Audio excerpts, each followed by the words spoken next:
Donc on fait la deuxième partie de l'éclairage en partant du shading Gouraud qu'on a vu hier et que donc on va améliorer en passant les calculs sur un shading Phong. J'ai préparé un guide pour avoir la progression des codes qui sont vus en cours. Donc vous avez sur mon code.up8 un atelier API8 dans lequel vous trouverez un dossier 2026.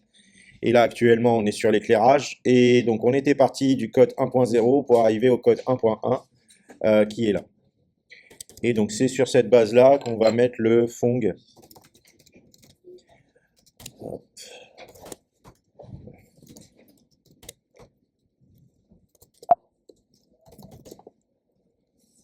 Donc tout d'abord, le code en question auquel on était arrivé hier. On est dans une scène où il y a un cube placé au centre de la scène. On est légèrement de côté à droite du cube. Et la lumière est complètement à gauche du cube. C'est pour ça que on voit une face complètement éclairée, hein, et c'est cette face-là que quand elle est vraiment en face de la lumière, on a de l'éclairage à fond. Et dans l'exemple là, hier, on avait rapproché la lumière de la face et là on perdait de l'éclairage à cause du défaut du Gouraud.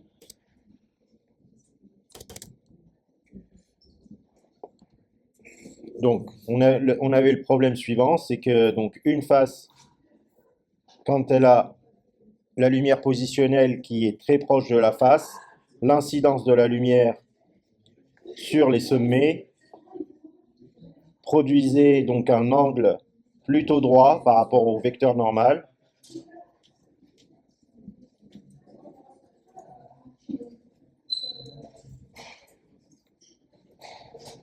Donc ici on a les vecteurs LD, Light Direction,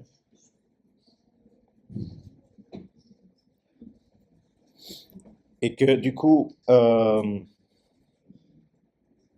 la face était uniformément mal éclairée parce que les différents sommets produisaient un lambertien, donc le produit scalaire entre LD et N qui était quasiment nul, et la face, même si la lumière est très proche de la face, au lieu d'être bien éclairée, se retrouve très mal éclairée parce que les coins du cube qui sont les sommets ont un comportement, enfin, ont une incidence de la lumière qui vient les raser. Et du coup, le lambertien est très faible et le résultat est plutôt sombre, voire complètement noir. Donc, on règle ce problème-là en arrêtant de faire les calculs au niveau des sommets. Donc, je ne fais plus ces calculs-là au niveau des sommets, je vais les faire au niveau des pixels. Hein, sauf qu'on est dans un pipeline graphique moderne, et du coup, ça s'appelle un fragment à ce moment-là. Et donc, le fragment peut hériter des normales des sommets qui ont produit ce fragment, et par conséquent, on peut refaire les mêmes calculs une fois qu'on a obtenu une normale de sommet, une normale de fragment, pardon. On peut refaire les calculs des LD, mais propres au fragment, et on peut refaire le calcul du lambertien dans le fragment. Et si on fait tout ça, on passe d'un algo Gouraud à un algo Phong.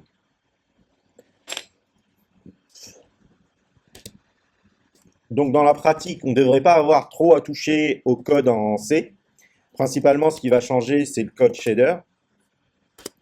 Donc on va partir du vertex shader, première étape. Il y a des choses dans le vertex shader qui donc seraient mieux si elles étaient calculées plus tard dans le fragment shader. Et la première de ces choses-là, c'est de dire la normale, en fait, je ne vais pas l'utiliser tout de suite. Et la light direction, je ne vais pas la calculer tout de suite par rapport à un sommet, mais je vais plutôt la calculer plus tard par rapport à la position d'un fragment et pas à la position d'un sommet. Donc, ça a pour conséquence que cette position modélisée, mode post, bah, pareil, elle doit être déportée dans le fragment shader, la normale dans le fragment shader, et celui-ci calculé dans le fragment shader, et celui-là aussi. Donc, il y a deux valeurs qui doivent être interpolées est obtenue automatiquement dans le fragment shader, c'est les deux premières, et deux valeurs qui doivent être recalculées dans le fragment shader, et c'est les deux suivantes. Donc ça, c'est, disons, la première, le premier objectif, et ensuite, à partir de là, on va essayer de voir comment on peut ajouter du comportement à la lumière. Alors, je considère que mode post doit être envoyé plus loin. Je considère que n doit être envoyé plus loin. Donc, je les déclare comme des sorties. Out, vec 4. Alors, je ne vais peut-être pas changer de nom, on garde mode post. Et out, vec 3, n, ou VSO n, enfin vertex shader, vertex shader output. Oui, je vais peut-être normaliser les noms. VSO n, et ici, je vais appeler ça VSO mode post.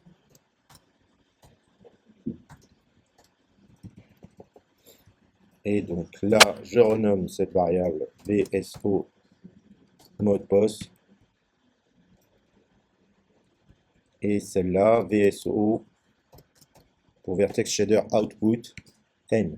Alors, faut faire attention. Le LD, il sera calculé plus loin. L'intensité sera calculée plus loin. Mais par contre, ici, attention, donc le mode post, VSO mode post. Et ces deux-là, je les emmène dans le fragment shader. Donc, ici, j'ai bougé le calcul et je vais aussi récupérer les sorties pour les mettre en entrée. Out VSO mode post, out VSO n, je les mets en in. S'il vous plaît, s'il vous plaît.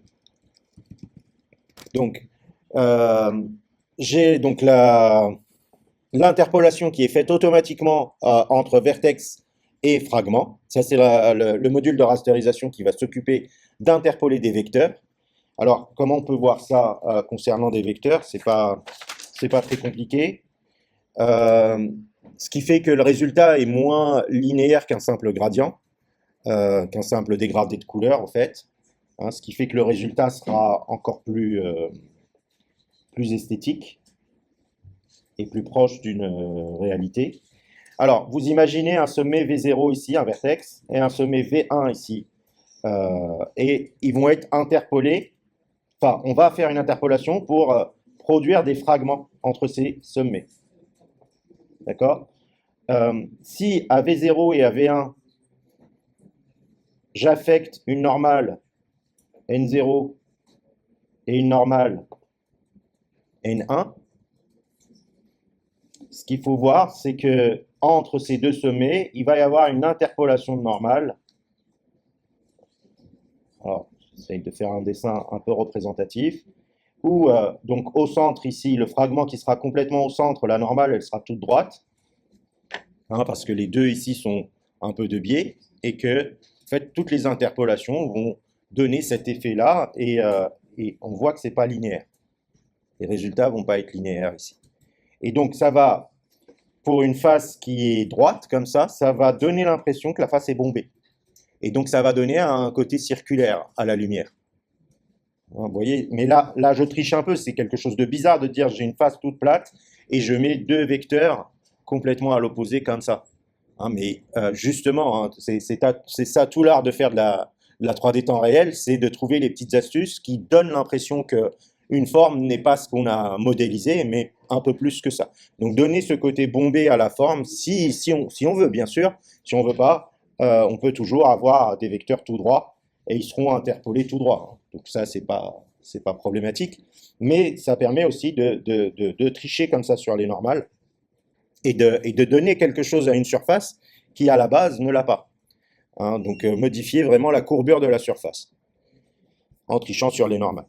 Donc ça, c'est fait automatiquement ici. Disons juste à un détail près. Le détail près, c'est d'interpoler de normaliser la valeur interpolée. Donc une fois qu'on a récupéré le VSO n, on déclare tout simplement un n qui est la normalisation de VSO n. Donc on fait normalize de VSO n et on est OK là-dessus. Alors, le n, il est utilisé ici pour calculer l'intensité d'incident.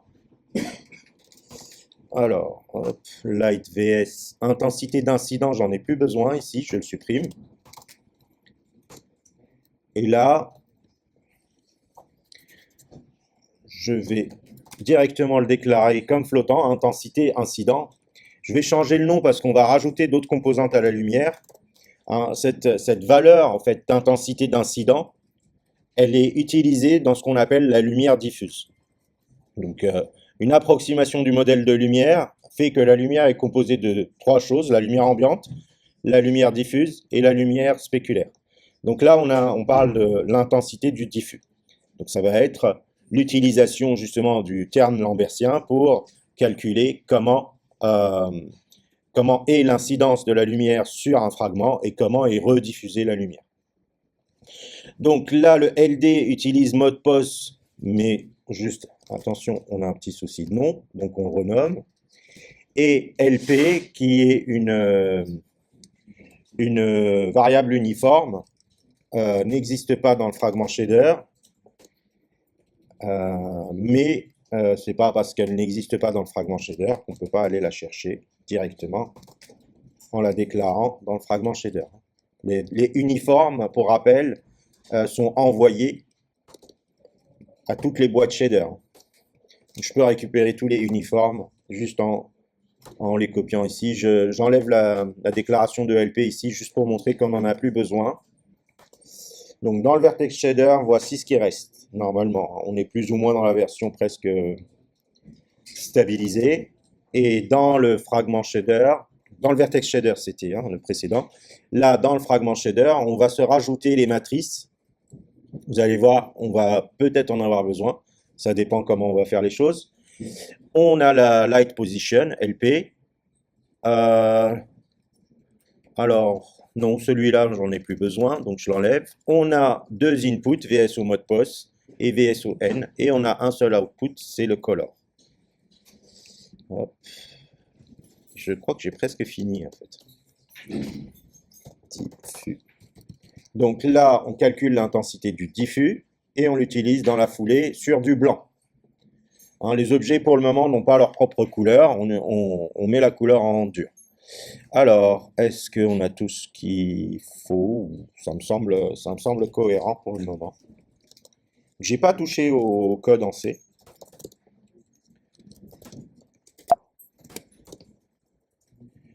Quand on exécute, le résultat semble être vraiment équivalent.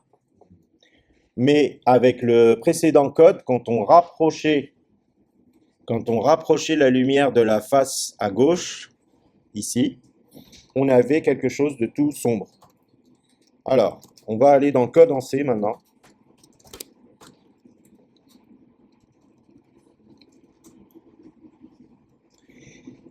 Et on va modifier le point de vue. Alors, 3, 3, 6, donc on est un peu à droite, un peu en haut, beaucoup en arrière. On va passer un peu à gauche, toujours en haut, oui, toujours en haut, et pas mal en arrière. Et on va positionner la lumière proche du... Alors, la lumière LP, elle est là, elle est complètement à gauche du cube, un tout petit peu en haut. On va la positionner au même niveau que le cube, en Y, et très proche de la face gauche du cube.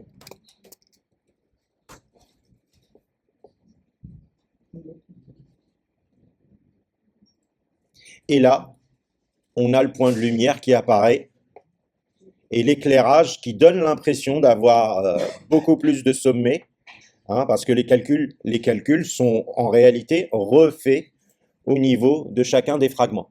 Donc on passe d'un éclairage qui était tout gris dans le Gouraud shader à un éclairage beaucoup plus proche, disons, de quelque chose de plausible, sans dire réaliste, hein, on est loin du réaliste là, euh, grâce au Phong.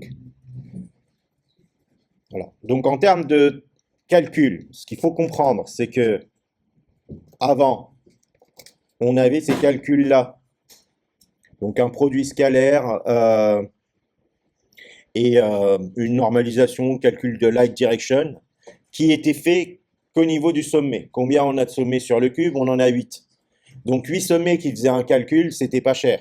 Maintenant, on a tous les fragments qui font le calcul. Et les fragments, c'est en gros tous les pixels qui sont produits par la forme. Hein, les fragments, c'est les pixels produits par la forme, c'est-à-dire les pixels qui sont là, hein, juste là. Pas les pixels qui sont au fond. C'est vraiment les pixels produits par la forme géométrique. Potentiellement aussi les pixels qu'on ne voit pas qui sont derrière. Hein. Voilà. Voilà pour le Phong. Donc, étape supplémentaire, enrichir un tout petit peu le comportement de la lumière et enrichir un tout petit peu le comportement de la matière. C'est-à-dire, se donner une lumière qui a, par exemple, une couleur et une matière qui a un comportement aussi par rapport à une couleur. Donc, qu'est-ce que vous préférez? Est-ce qu'on met un cube blanc avec des lumières colorées ou on se met à faire un mélange coloré-coloré des deux côtés ou un cube coloré avec une lumière blanche? Sachant que quand on mélange, enfin, c'est compliqué à imaginer le résultat qu'on va obtenir. Hein. Donc, bon, mon avis, c'est qu'il vaut mieux avoir un des deux qui soit blanc et l'autre qui soit coloré. Plutôt cube blanc avec une lumière et potentiellement une deuxième lumière après qui aurait une couleur, une coloration du diffus. Donc, on a une light position LP. Je propose simplement de renommer LP en LP0 en attendant d'avoir une deuxième lumière. Hein, je fais cette proposition-là tout de suite. Donc LP, on la renomme en LP0. Et du coup, LD, ça serait LD0. Voilà, je renomme juste ces deux variables. Je vais dans le fichier window.c et là, je renomme ici en LP0. Ça, c'est ma light position. Maintenant, ma light, je vais lui donner des caractéristiques de diffus. Et on va se rajouter aussi un ambiant global de la scène. Donc ma lumière LP0, je vais lui donner une couleur. Donc LP0 diffus. Et bon, une couleur un peu, allez, pour un peu rougeâtre. Donc on met le rouge un peu à fond, un peu de vert et un peu de bleu à 0,5. Un rouge rose. Ça, c'est la couleur de ma LP0. Le diffus de ma lumière LP0. Donc, que je vais récupérer. Où est-ce qu'ils sont les uniformes? Ils sont là-haut. Voilà. Un VEC4, LP0, diffus. Et l'intensité du diffus permet de calculer la couleur du diffus. Donc, c'est un vecteur 4.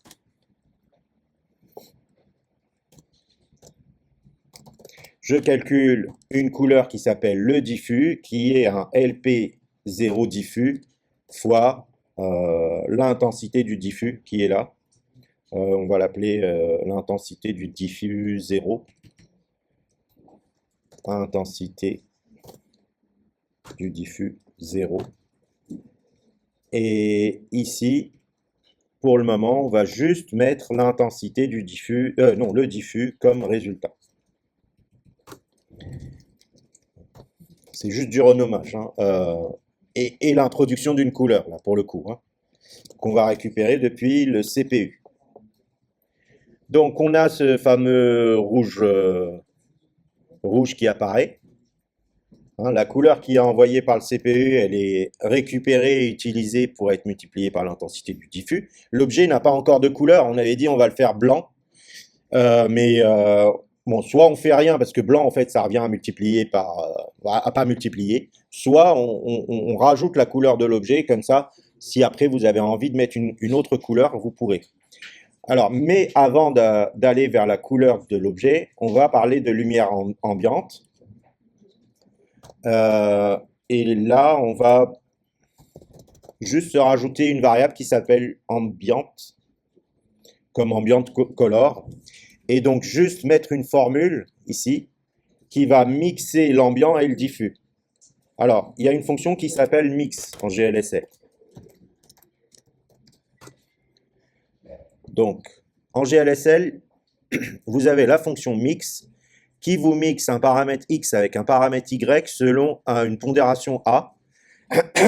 La pondération a va multiplier par 1 moins a le x et par a le y.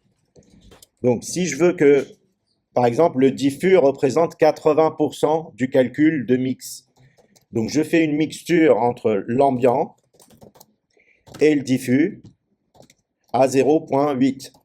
Donc 0,8 va affecter le deuxième paramètre, le diffus. Donc ça va être 0,8 fois le diffus et 1 moins 0,8 fois l'ambiant. Et donc ça va être un mix entre ambiant et diffus. Si je fais ça et que j'exécute, j'ai toujours exactement le même résultat parce que ambiant est noir pour le moment. Mais on va mettre un petit ambiant à jaune-vert et on va l'envoyer ici. Donc là, c'est des caractéristiques de la lumière 0. Caractéristiques de la lumière 0. Et hop, on va mettre caractéristiques de la lumière ambiante de la scène. Caractéristiques de la lumière ambiante de la scène. Et on l'a appelé ambiante.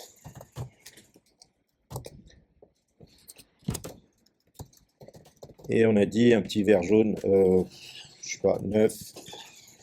Alors pour faire du plutôt vert jaune, un peu moins de rouge, un peu plus de vert et 0 bleu. Qu'est-ce que ça donne? Peut-être un peu fort, mais vous voyez, quand la lumière est là, on est plutôt dans les rouges roses. Et quand elle est un peu sombre, on a le vert ambiant qui apparaît. Hein, vous voyez? Donc on a une lumière qui pour le moment a un diffus. Ah, on n'a pas parlé de la couleur de l'objet, je la mets rapidement, la couleur de l'objet. Caractéristique du diffus de l'objet. Caractéristique du diffus de l'objet. Alors, l'objet va avoir des caractéristiques de diffus, mais aussi des caractéristiques de spéculaire. Exemple, un objet métallique a plus de spéculaire qu'un objet en bois, qu'un objet en tissu. Un objet en tissu n'a absolument presque, enfin, ça dépend quel tissu on utilise, mais sur du coton, il n'y a pas de spéculaire. Sur du bois, si le bois est verni, oui, il y a du spéculaire dessus. Mais sur du chrome, là, vous avez 100% de spéculaire sur du chrome. Donc, pour le moment, on ne parle pas encore du spéculaire parce qu'on ne l'a pas encore implémenté, mais on va parler par contre du diffus de l'objet. Donc, je vais l'appeler mat diffus, ça vous va? Matière, diffus. Donc, c'est le diffus de la matière. Et on l'a mis à blanc, on a dit. Hein. 1.0F, 1.0F, 1.0F. Donc ma matière, là du coup le résultat il sera absolument pas intéressant, mais au moins il est là et vous pourrez le modifier à votre guise, jouer avec ce paramètre-là. On a dit mat diffus. Mat diffus. On prend le mat diffus et où est-ce qu'on met le mat diffus? Bah ici. Donc une fois que j'ai calculé, fait l'apport de la lumière, le LP0 diffus, fois intensité diffus 0, c'est l'apport de la lumière, fois la réaction de la matière, mat diffus. Là, j'ai l'ensemble du diffus. Donc là, le résultat est toujours le même, mais bon, est-ce qu'on peut commencer à jouer sur la matière juste pour vous montrer que ça marchouille? Mais n'enlevez pas, attention, comme c'est des multiplications, n'enlevez pas trop toutes les composantes en les mettant par exemple une à 0. Par exemple, là, je baisse un peu les propriétés rouge et vert de la matière pour laisser le bleu à fond, pour juste voir apparaître un léger bleuté, mais vraiment très léger. Hein, vous le voyez moins bien ici. Moi, j'ai un tout petit peu plus de bleu sur mon écran là. Légèrement, oui, parce que le vidéoprojecteur restitue pas super bien les couleurs. Après, je peux tricher et envoyer un éclairage saturé, hein, voilà. Mais ça, je triche là, hein, normalement. Ces valeurs-là ne doivent pas dépasser 1. Hein, je mets un 10 pour vous montrer que le calcul marche. Ah oui, oui, c'est complètement artificiel, là, ouais. Ce bleu n'apparaît que, au passage, hein, ce bleu n'apparaît que sur le diffus, parce que c'est la propriété diffuse de la matière. Elle pourrait avoir une propriété ambiante aussi, hein. On le rajoute? Moi, je le rajoute et après, on met ou on met pas des valeurs dedans. Caractéristiques du diffus et ambiante de l'objet. Je vous rajoute le maximum de choses, comme ça, vous savez ce que vous pouvez euh, mettre si vous voulez. Quand vous savez pas trop, mettez blanc. Mat, ambiante. Hop. Allez, mettons un peu de bleu dans l'ambiant de l'objet. Laissons même du bleu sur l'ambiant de l'objet et par contre, mettons-le bien blanc sur le diffus. Voilà, l'objet est bien blanc sur le diffus, un peu bleuté sur l'ambiant. Et là, par contre, donc le mat ambiant, vous venez le multiplier par la partie ambiante de la lumière, mat ambiant. Mat ambiant. Et là, vous faites un ambiant fois mat ambiant.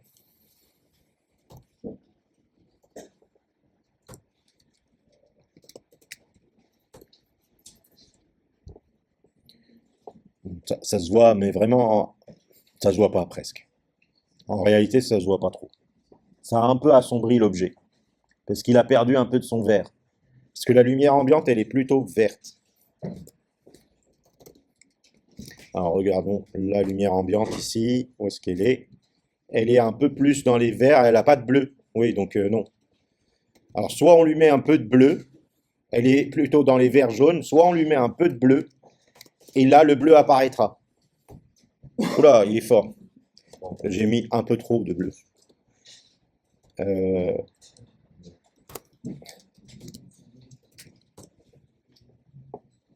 Voilà. Là, vous avez un peu de bleu qui va venir. Donc, ah oui, c'est le 10 qui faisait une sursaturation. Oui. Voilà, 1,03. Je vais être normalement léger en bleu. Là, peut-être pas assez pour que je le vois, 0,5. Alors, l'ambiance est verte. L'ambiance est jaune-verte, mais l'objet a un comportement bleuté. Ce qui, en fait, en réalité, c'est très complexe, hein. Fabriquer une bonne couleur pour un objet, c'est assez complexe pour jouer avec. Mais j'aperçois un tout petit peu mieux les nuances sur mon écran que sur le vidéoprojecteur. Mais après, bon, quand vous testerez sur vos machines, vous verrez. Alors, on a l'ambiant, on a le diffus. Maintenant, on passe au spéculaire. Alors, comment fonctionne la lumière spéculaire? On passe au tableau.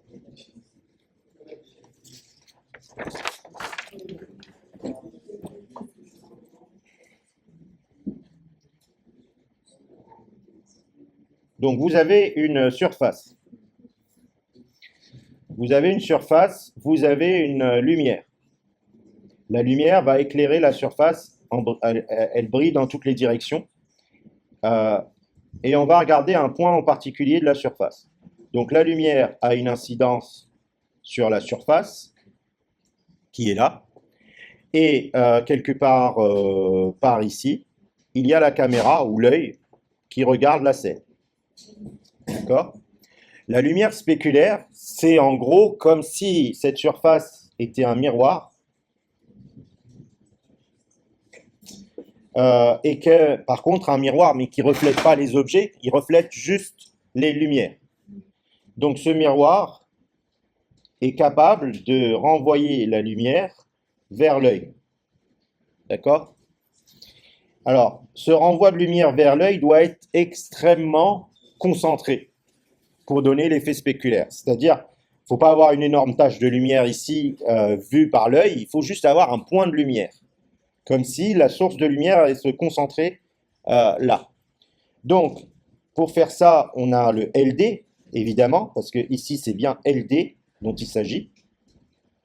Mais on a ici fabriqué un vecteur qui est le rebond de LD, le reflet de LD. Alors, comment on calcule ce reflet? Bon, en gros, on l'avait vu au premier semestre, je vous avais donné la formule. Mais en gros, en GLSL, vous avez une fonction qui vous permet de le faire. Hein, donc, c'est une addition-soustraction qui utilise le vecteur normal qui est là pour venir compléter la différence qui est là de l'autre côté et calculer le reflet. D'accord? Donc ici, on a une sorte de symétrie par rapport à cette normale-là. Et le reflet est renvoyé. Si vous prenez un vecteur source, une normale, ça vous calcule le reflet. Pour faire ça, vous avez une fonction qui s'appelle reflect,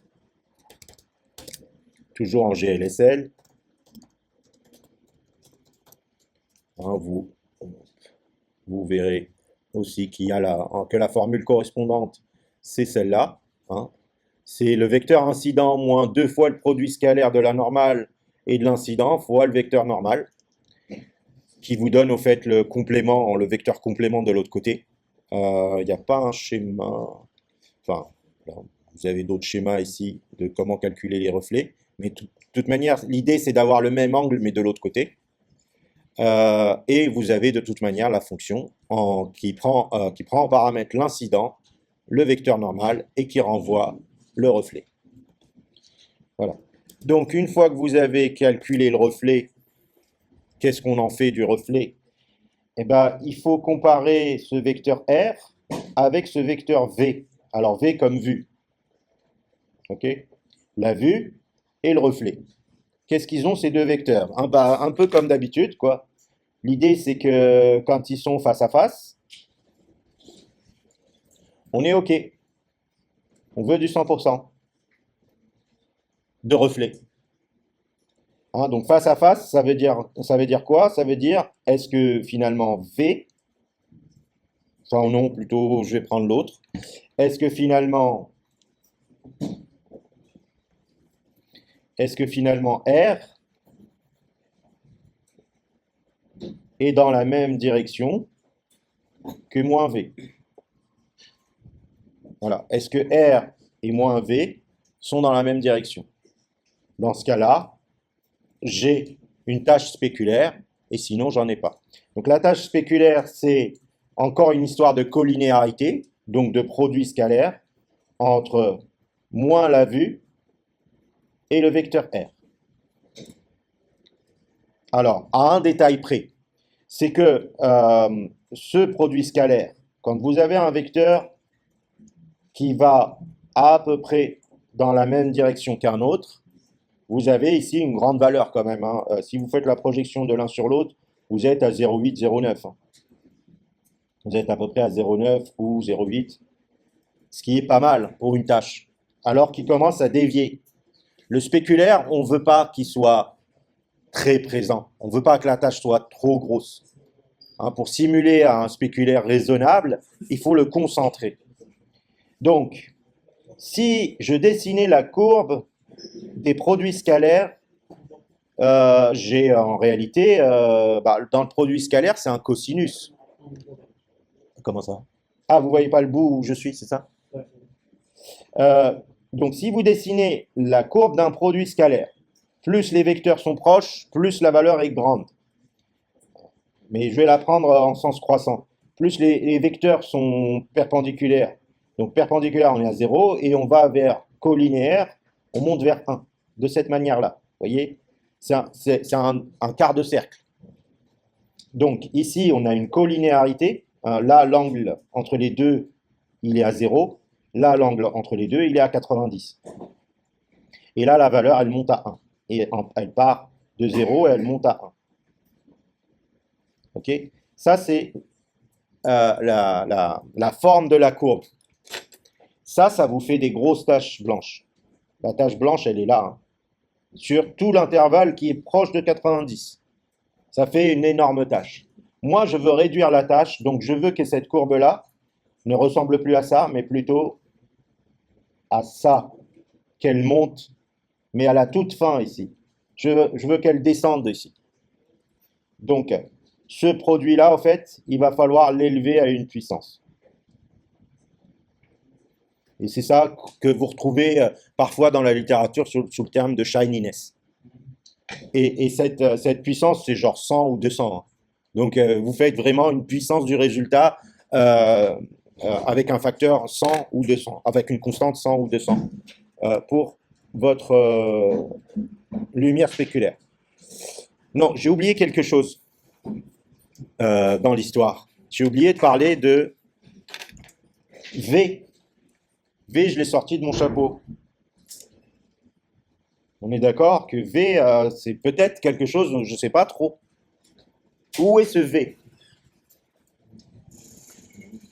Donc V, c'est quelque part la position de la caméra, le point de vue de la caméra moins la position de la caméra. Vers où elle regarde, moins d'où elle vient. Donc ça, je ne l'ai pas. Enfin, j'ai un lookat qui me fabrique une matrice, mais je l'ai perdu quelque part dedans. J'ai le choix entre le donner explicitement ou le retrouver par une autre manière. Je vais commencer par le donner explicitement. Et ensuite, on verra si on peut le retrouver d'une autre manière. Donc, explicitement, je vais prendre le vecteur qui est fait de la soustraction du centre de vue, center X, center Y, center Z du lookat, moins œil X, œil Y, œil Z du lookat. Je vais le passer et je vais l'appeler V. Et ce V, il va me servir à faire mon calcul. On va voir ce que ça donne. Donc,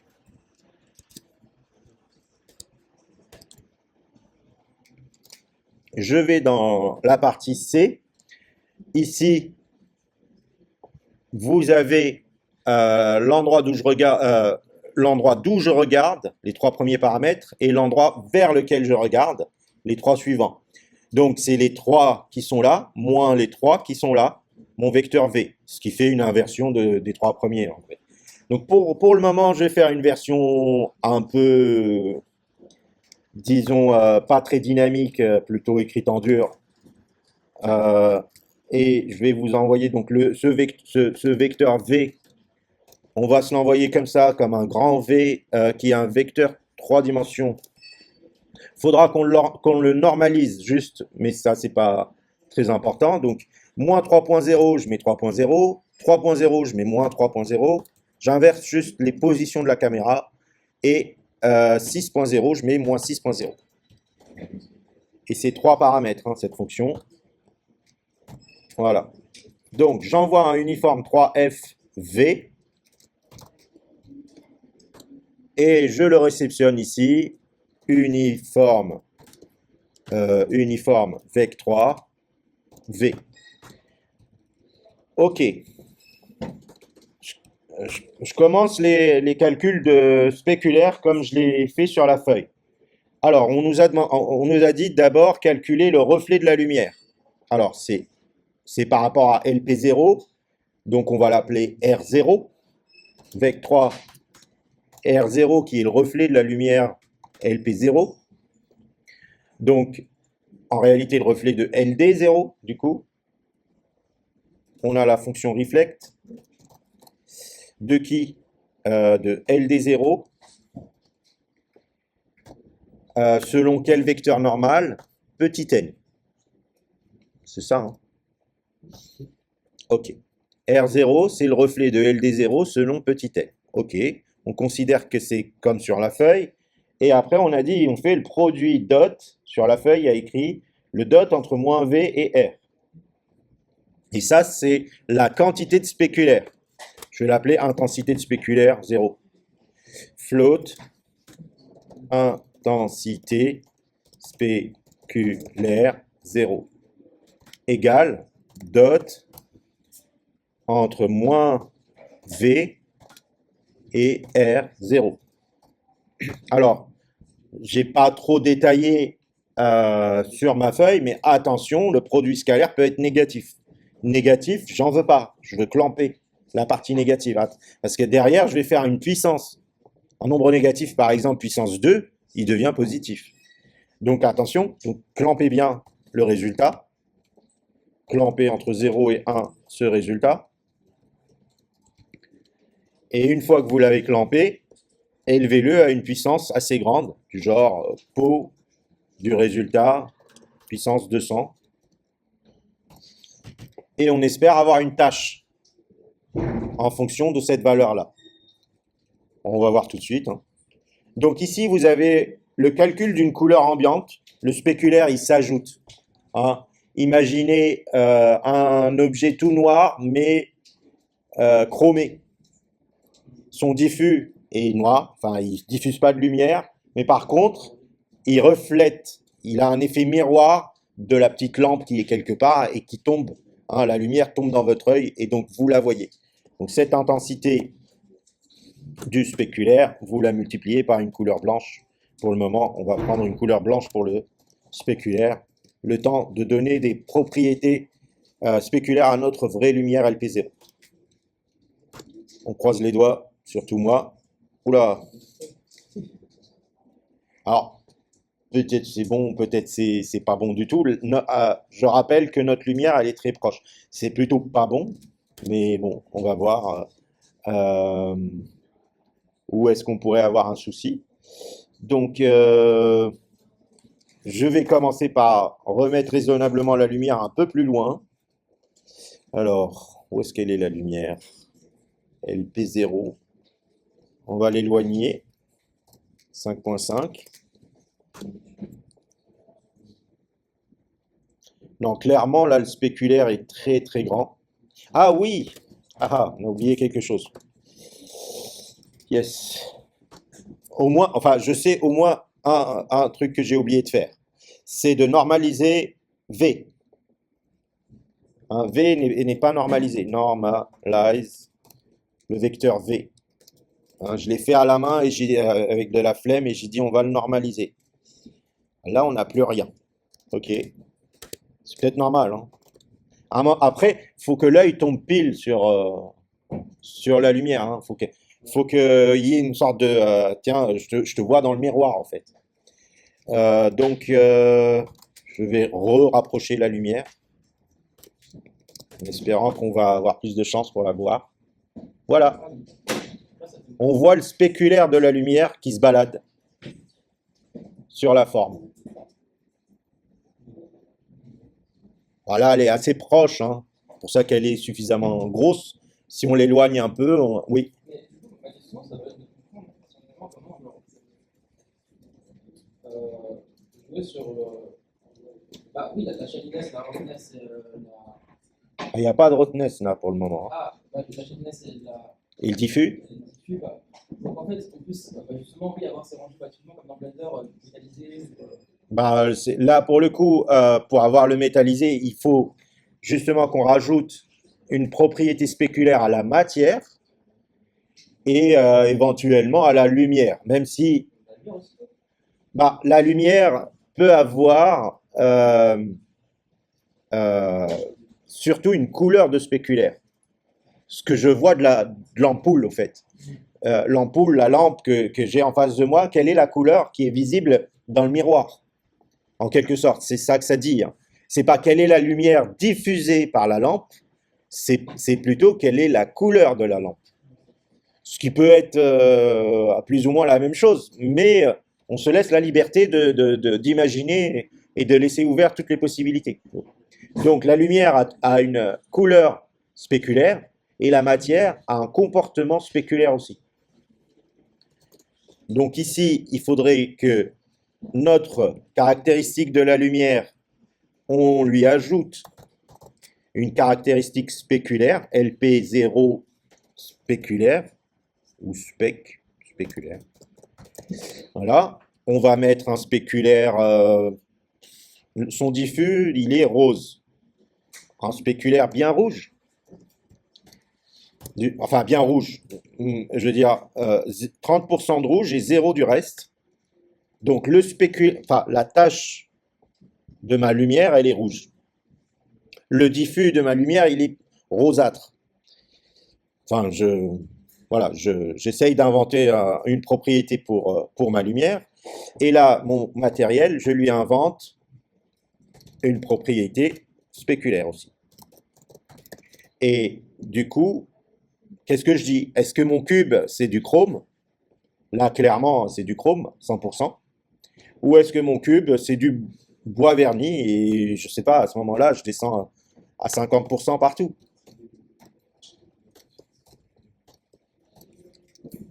Voilà, je viens de rajouter LP0 spéculaire et mat spéculaire. Je retourne à mon shader, je crée LP0 spéculaire.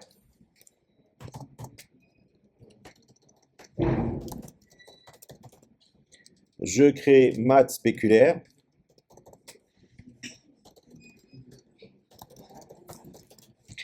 Et je les utilise ici. Intensité du spéculaire fois LP0 spéculaire fois mat spéculaire.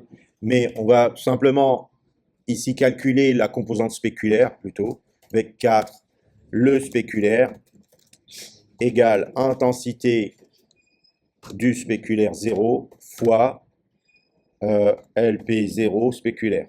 LP0 spéculaire. Ça, c'est le spéculaire de la lumière.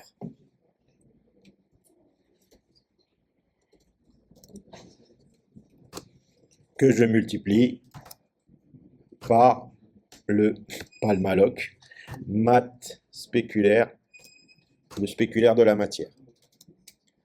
Bon, d'ailleurs, pour être cohérent ici, le diffus, je ne vais pas incorporer la matière ici, je vais l'incorporer dans la formule ici. Comme ça, vous avez à chaque fois ce qui vient de la lumière, ce qui vient de la matière, ce qui vient de la lumière, ce qui vient de la matière, ce qui vient de la lumière, ce qui vient de la matière.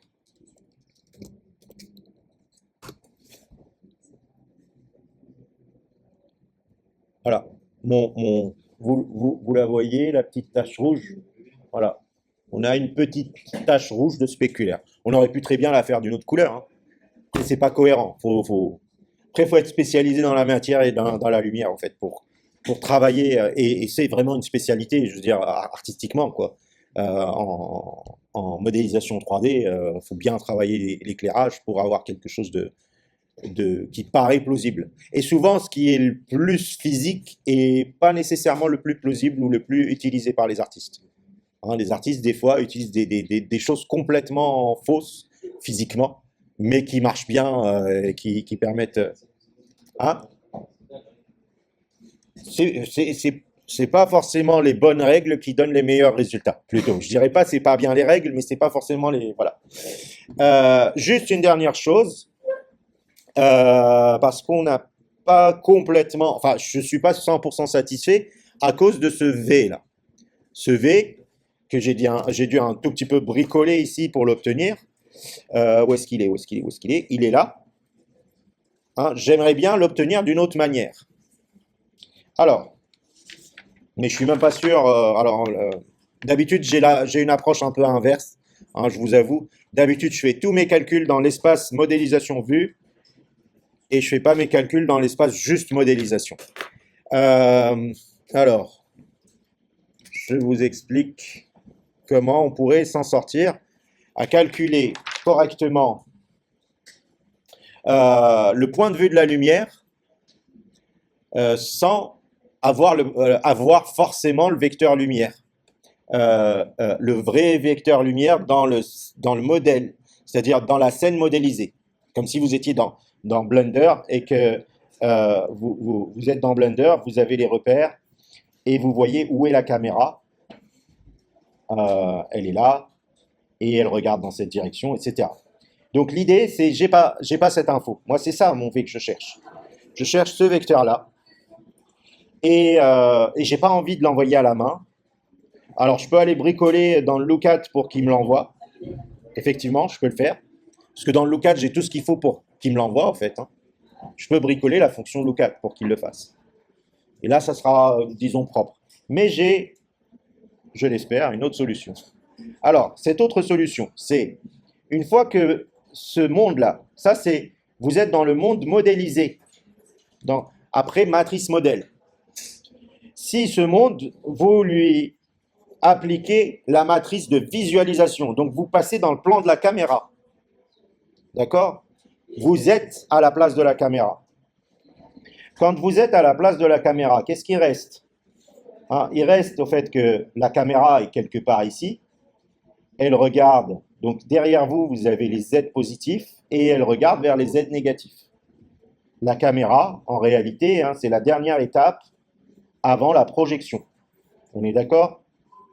Avant le frustum. La caméra, elle est là, et elle regarde dans les Z négatifs. Oui? Du coup, on a le vecteur, il est là. C'est V. Mais dans l'espace où on a rajouté la matrice vue, c'est ce vecteur V. Ce vecteur V, il vaut combien? C'est le vecteur qui regarde tout droit dans les Z négatifs. Il ne regarde pas dans les X ou dans les Y, que vers les Z négatifs. Donc il vaut 0, 0, moins 1. Ce vecteur V vaut 0, 0, moins 1. Mais moi, tous mes calculs, je les ai faits dans modèle. Je ne les ai pas faits dans model view.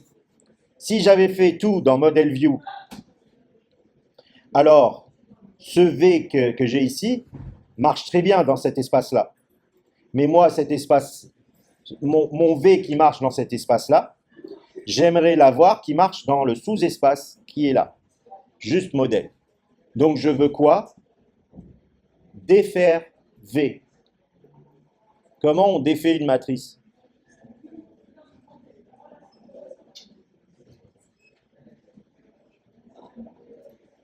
Donc en imaginant que ce V est obtenu après avoir multiplié par la matrice M puis la matrice V, on refait une multiplication par l'inverse de la matrice V. Donc ce V-là, je le multiplie par l'inverse de la matrice de vue.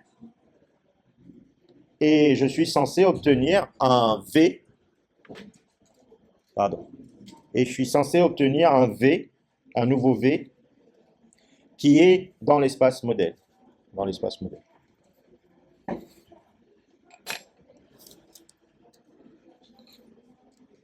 Donc, je retourne ici, je crée un vec3 vue égale vec3 0, 0, 0.0, 0.0, 1.0.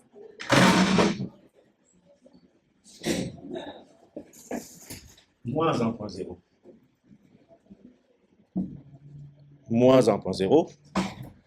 Donc, comme on a dit, donc c'est négatif, c'est dans les Z négatifs qu'elle regarde. Et ce vu, je veux le corriger en le multipliant par l'inverse de la matrice ViewMatrix. Pareil, c'est un vecteur, donc on ne veut pas qu'il subisse une translation éventuelle. On veut juste qu'il ait ce qu'il faut pour être recalculé comme il faut. Donc ça nous fait vue égale ViewMatrix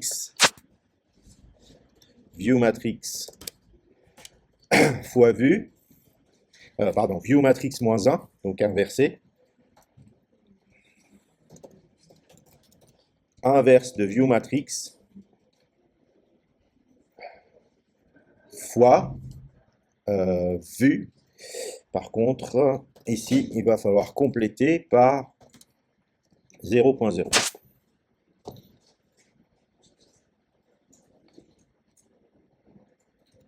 Et là, point XYZ. Et tout ce résultat, on le normalise. Si je n'ai pas fait d'erreur, ça devrait être bon. Ce vu devrait être à peu près équivalent à... où est-ce qu'il est l'autre? Le grand V. Lui. Donc ici, ça, je le commente et je le remplace par moins vu. Et je croise les doigts pour mon calcul final, qui est bon. Ouf. Donc j'ai une autre manière de calculer la vue sans jamais avoir besoin d'envoyer quoi que ce soit depuis le CPU, juste en me servant de la matrice ViewMatrix. J'extrais au fait la bonne vue en utilisant la matrice inverse de ViewMatrix. Donc je peux enlever ça. Je peux enlever du coup ça. Hop. Et enfin, enlever du code en C, ce V qui a été bricolé un peu à la va-vite. Et on est bon. On a un modèle complet ambient diffus spéculaire d'une lumière, préparé éventuellement pour en avoir deux si vous voulez. Donc, si vous avez deux lumières, attention, ça s'additionne. Hein, l'éclairage s'additionne, bien sûr. Hein, l'interaction lumière-matière, si vous avez bien compris, c'est une multiplication. Hein, vous avez beau avoir une lumière blanche, si votre t-shirt est noir et absorbe tout, bah, le résultat c'est noir, quoi. Hein, parce que c'est un t-shirt. Mais si c'est un t-shirt un peu en cuir, bah, il a des reflets spéculaires, donc il va absorber tout le diffus, mais il va refléter un peu de spéculaire. Vous voyez?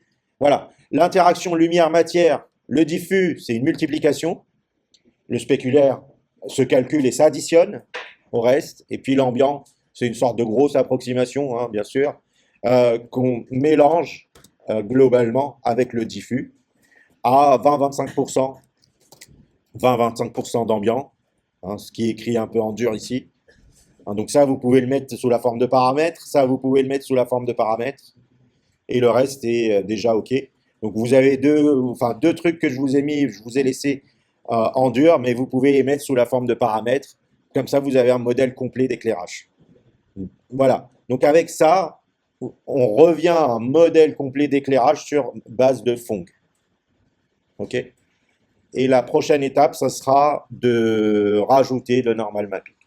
On s'arrêtera là pour aujourd'hui.